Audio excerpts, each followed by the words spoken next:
Paul Caligiuri with SoccerOne here at the NSCAA convention in Baltimore. I'm here with Ian McMahon, the executive director for AYSO. How are you doing? Good, thank you. Yes, busy week, but excited to be here.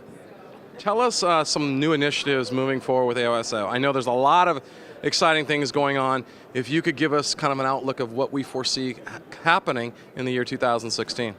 Yeah, there's a lot of initiatives with the small-sided games. There is concussion protocols. There have been initiated by US Soccer, and so really the thing for us is to roll those out. And they've also changed the dates of player registration. So they're three main ones. For us, we're adding programs, and we're also looking to add a club component as well, which is quite an exciting thing. But for us, it's really getting the information out and making sure that our parents. We have over 500,000 players, so for us to get that information out to all the parents across the country is quite a big task. But that's probably going to be the next few months. That's going to be the focus.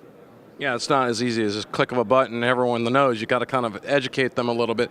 Educate us a little bit about some of the things that we see internationally that AYSO does.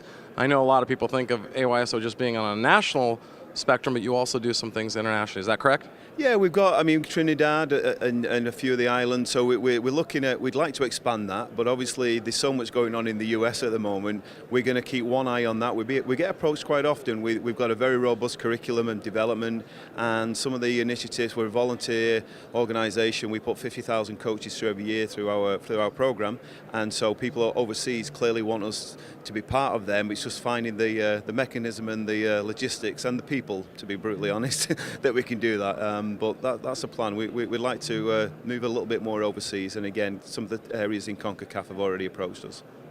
It's quite interesting that being a volunteer-based organization, you may not know this, but I got my start in soccer way back when with AYSO, and I was extremely fond of it. My father ended up coaching me in the second year and coached my brother and I in the third year, which was fabulous. But talk about a little bit of the volunteer base. It's exciting because not only is it parent volunteers, you get volunteers at different levels. And a lot of these people, they stay on for many years, even after their kids are out of the house and they don't play soccer anymore.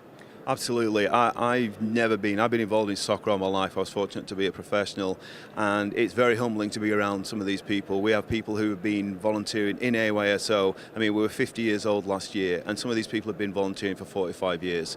And like I say, the kids have long gone now. Even grandkids have long gone. And so to be around it, we have literally hundreds of thousands of people every week that give up. Not just for 3 or 4 hours. They give up 20, 30 hours a week sometimes as volunteers, which I find it just overwhelming sometimes. But that's what's built AYSO to be what it is today. And it's good that after 50 years we can talk about its success, and long may it continue, but it's always going to be built on the volunteer and the volunteer network and the passion that they put into it. One of my former teammates, Scott Snyder, who's heavily involved in the curriculum base, and you have very qualified people writing curriculum, launching different types of development programs. How does that go in sync with the United States soccer mandates going into 2016 and 17? Yeah, Scott does a great job, but we're very proud of AYSO and what we do, and I would say that the curriculum that we've developed is as robust and as good, to be honest, as anything, given the remit of the parent, the first-time coach, and also the intermediate, and Scott's been great in doing that.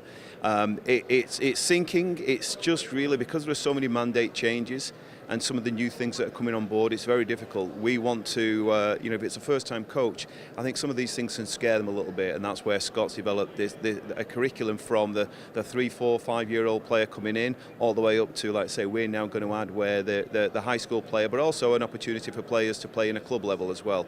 So we've got to make sure that everything through to the intermediate, as it will be called, we need to cover all the bases and make sure that the players are getting the expertise that we believe they deserve, and not because people say, it's interesting, they go, AYSO. Yeah, I would say that we probably have the most robust, because again, he's talked to a lot of the people within a lot of federations around the world, and it's not just in Torrance, California. He's talked to a lot of people in the US system, overseas in Europe and beyond, and so that's what we bring, is a little bit of flavour from everybody, but it comes down to how do coaches learn and how do children learn. The U.S. soccer mandate's going under 8s, 4v4. It actually helps the volunteer parent coach manage those games. Virtually you throw out a ball and 4 players play, let the game teach itself, but clearly in the initiatives it's going to really focus on skill development at those younger age where you have a high base. I like particularly you talk about the intermediate ages, how important it is and what you're doing, but you also mentioned club soccer is coming. Fill us in with the excitement there. Well, these two sides. What we've got at AYSO is clearly the model from 5 years, 10 years ago, 50 years ago. It doesn't necessarily fit for everybody. A lot of players that come through, people like yourself, we've had a lot of talent that have come through the program. And what we've found is people say, I don't want to leave AYSO, but I want to play now. I'll call it a tryout-based program. I want to now go and try out and try and go to another level and continue to grow. Is there an opportunity with AYSO? And previously we've said, no, actually, there's a club down the road. Why don't you go and join them?